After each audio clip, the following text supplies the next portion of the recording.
بسم اللہ الرحمن الرحیم الحمدللہ رب العالمین والصلاة والسلام علی سید المرسلین خاتم النبیین محمد وآلہ وصحبہ اجمعین اما بعد۔ معزز شرکاء علمہ البیان، قابل احترام سامعین، آپ حضرات کے بیچ کل جہاں ہم نے صلح حدیبیہ کے واقعے کو مکمل کیا تھا، حضرات صلح حدیبیہ کو فتح مبین سے تعبیر فرمایا گیا ہے۔ فتح کے معنی لغت میں کسی بند چیز کو کھول دینے کے ہیں۔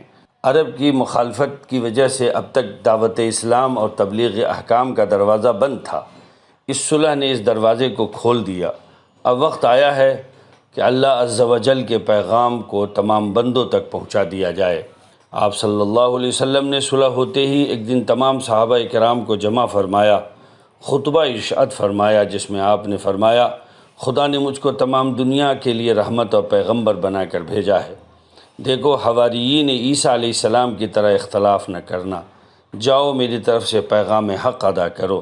حضرات، حضور پاک صلی اللہ علیہ وسلم نے اس امن کے زمانے میں بہت سے سلاطین کو خطوط آپ نے لکھے، خاص طور سے ان میں آپ نے شہنشاہ ہرقل، ایرانی شہنشاہ کسریٰ پرویز، حبشے کے بادشاہ نجاشی اور مصر کے بادشاہ مقوقس کے نام خاص طور پر آپ نے خطوط بھیجے۔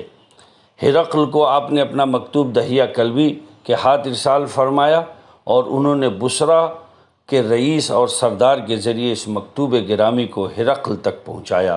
حضرات، بندے نے آج کے درس میں خاص طور سے اس خط کو تفصیل سے بیان کرنا چاہا ہے، اس لیے کہ اس خط میں سیرت نبوی صلی اللہ علیہ وسلم کے ساتھ ساتھ اسلام کی اس وقت کی دنیا میں جو بازگشت ہے وہ بھی سنائی دیتی ہے۔ حضرات، حضور پاک صلی اللہ علیہ وسلم نے قیصر روم کے نام جو نامہ مبارک، خط مبارک بھیجا ہے، اس کا متن یہ ہے۔ یہ خط ہے محمد اللہ کے بندے اور اس کے رسول کی طرف سے ہرقل کی جانب، جو روم کا بڑا شخص ہے۔ سلام ہو اس شخص پر جو ہدایت کا اتباع کرے۔ اما بعد، میں تجھ کو دعوت دیتا ہوں اس کلمے کی جو اسلام کی طرف لانے والا ہے، یعنی کلمہ طیب کی۔ اسلام لیا سلامت رہے گا، اللہ تعالیٰ دوہرا اجر عطا کرے گا، جیسا کہ اہل کتاب سے حق تعالیٰ کا وعدہ ہے، اولئک یؤتون اجرہم مرتین۔ پس اگر تو اسلام سے روگردانی کرے تو تمام رعایا کے اسلام نہ لانے کا گناہ تجھ پر ہوگا کہ تیرے اتباع میں اسلام کے قبول سے باز رہے۔ اور اے اہل کتاب، آؤ ایک ایسی بات کی طرف جو ہمارے اور تمہارے درمیان میں مسلم ہے، اور وہ یہ ہے کہ سوائے اللہ کے کسی چیز کی عبادت نہ کریں اور نہ اللہ کے ساتھ کسی چیز کو شریک گردانیں، اور اللہ کے سوا آپس میں ایک دوسرے کو اپنا رب اور معبود نہ بنائیں۔ پس اگر وہ اسلام قبول نہ کریں تو آپ کہہ دیجئے کہ تم گواہ رہو کہ ہم مسلمان ہو چکے ہیں، یعنی اللہ کے حکم کے تابع ہو چکے ہیں۔ رسول اللہ صلی اللہ علیہ وسلم نے یہ والا نامہ دحیہ کلبی رضی اللہ عنہ کو دے کر قیصر روم کی طرف روانہ فرمایا۔ قیصر روم اس وقت فارس پر فتح یابی کے شکریے میں حمص سے پیدل چل کر بیت المقدس آیا ہوا تھا۔ دحیہ کلبی رضی اللہ عنہ محرم 7 میں بیت المقدس پہنچے اور امیر بصرہ کے توسط سے قیصر روم کے دربار میں پہنچ کر آپ کا والا نامہ یعنی خط مبارک پیش کیا۔ والا نامہ پیش کرنے سے پہلے ایک مختصر سی تقریر فرمائی، وہو ھذا، اے قیصر روم، جس نے مجھ کو آپ کی طرف سفیر بنا کر بھیجا ہے وہ آپ سے کہیں بہتر ہے، اور جس ذات بابرکات نے اس کو پیغمبر بنا کر بھیجا ہے وہ سبھی سے اعلیٰ و ارفع ہے۔ لہٰذا جو کچھ عرض کروں اس تواضع کے ساتھ سنیے اور اخلاص سے اس کا جواب دیجیے۔ اگر تواضع کے ساتھ نہ سنیں گے تو اس کو کما حق وہ سمجھ نہیں سکیں گے، اور اگر جواب میں اخلاص نہ ہوگا تو جواب عادلانہ منصفانہ نہ ہوگا۔ قیصر روم نے کہا، فرمائیے۔ چنانچہ دحیہ کلبی رضی اللہ عنہ، آپ کو معلوم ہے کہ حضرت مسیح بن مریم صلی اللہ علیہ وسلم علی نبینا و علیہ السلام نماز پڑھتے تھے؟ قیصر روم نے کہا کہ ہاں، بے شک وہ نماز پڑھتے تھے۔ حضرت دحیہ کلبی، میں آپ کو اس ذات پاک کی طرف بلاتا ہوں جس کے لیے حضرت مسیح نمازیں پڑھتے اور جس کے سامنے جبین نیاز ٹیکتے تھے، اور جس نے حضرت مسیح کو بطن مادر میں بنایا، اور جس نے ان کے تمام آسمان اور زمینوں کو پیدا کیا، اور بعد ازاں میں آپ کو اس نبی امی کی طرف بلاتا ہوں جس کی حضرت موسیٰ اور پھر حضرت عیسیٰ علیہ السلام نے بشارت دی ہے۔ آپ کو اس کا کافی اور شافی علم اور پوری خبر ہے۔ اگر آپ اس دعوت کو قبول کریں گے تو آپ کے لیے دنیا اور آخرت دونوں ہیں، ورنہ آخرت تو آپ کے ہاتھ سے جاتی رہے گی اور دنیا میں دوسرے لوگ آپ کے شریک ہوں گے۔ اور یقین جانیے کہ آپ کا ایک پروردگار ہے جو منکرین کو کچل ڈالتا ہے اور اپنی نعمتوں کو بدلتا رہتا ہے۔ قیصر روم نے آپ کا والا نامہ دہیہ کلبی کے ہاتھ سے لے کر سر اور آنکھوں پر رکھا، بوسہ دیا اور کھول کر اس کو پڑھا اور کہا، سوچ کر کل اس کا جواب دوں گا۔ اور اپنے خدام کو یہ حکم دیا کہ جو لوگ آپ صلی اللہ علیہ وسلم کی قوم کے میرے ملک میں آئے ہوئے ہیں ان کو حاضر کیا جائے تاکہ ان سے احوال معلوم کروں۔ اتفاق سے ابو سفیان قریش کی ایک جماعت کے ساتھ اس وقت بغرض تجارت شام آئے ہوئے تھے، مقام غزہ میں مقیم تھے۔ ابو سفیان اس وقت تک مسلمان نہ ہوئے تھے۔ قیصر کے آدمی ان کو غزہ سے جا کر لائے اور دربار میں حاضر کیا۔ بڑی شان و شوکت سے دربار منعقد کیا۔ عظماء روم، قسیسین اور رہبان سب حاضر ہوئے، یعنی ارکان سلطنت کی اہم شخصیات اور علماء بڑے بڑے اس مجلس میں حاضر کیے گئے۔ جماعت عرب سے اول مخاطب ہو کر دریافت کیا کہ تم میں سے اول اس مدعی نبوت کا سب سے زیادہ قریبی رشتہ دار کون شخص ہے؟ ابو سفیان نے کہا، میں ہوں۔ پھر قیصر روم نے کہا کہ تم میرے قریب ہو جاؤ، اور باقی قریش کی جماعت کو ان کے پیچھے بیٹھنے کا حکم دیا اور یہ کہا کہ میں اس سے کچھ دریافت کروں گا، اگر جھوٹ بولے تو تم اس کی تکذیب کر دینا۔